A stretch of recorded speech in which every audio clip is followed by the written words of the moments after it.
Hey there friends, in this video I'm going to be showing you how to add transitions to your clips inside of CapCut. So as you can see, I've already got two videos loaded into my timeline right here. How I did that was I simply selected them and dragged them into my timeline like so. So to add a transition, let's go ahead and move over to the Transitions tab at the top left of our screen. So here you're going to be able to see a lot of the transitions that come included with CapCut, and some of them are free, while others do require the Pro subscription, fortunately. So let's just go with something simple like with the classic. Let's go ahead and go over to the classic tab to look for those classic transitions that we're all usually familiar with. So here's fade to black. Here's just a simple fade. I think I like the look of that. So I'm just going to add that into the video. If you see this warning box up here, what that means is there are no extra frames in the video. So you can just click OK and CapCut can duplicate the frames for you. But if you look closely, you're going to be able to see that some frames, like this one, the start of the second video, if you can notice, it starts paused.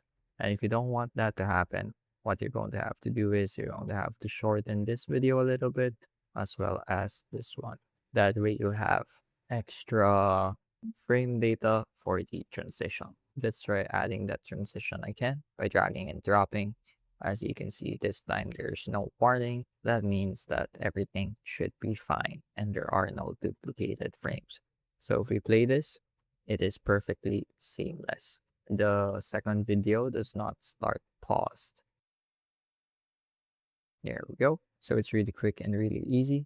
All you have to do is move on over to the transitions tab, look for a transition that you like, and then simply drag and drop it into your timeline. So let's try doing that one more time. Going to leave this video now.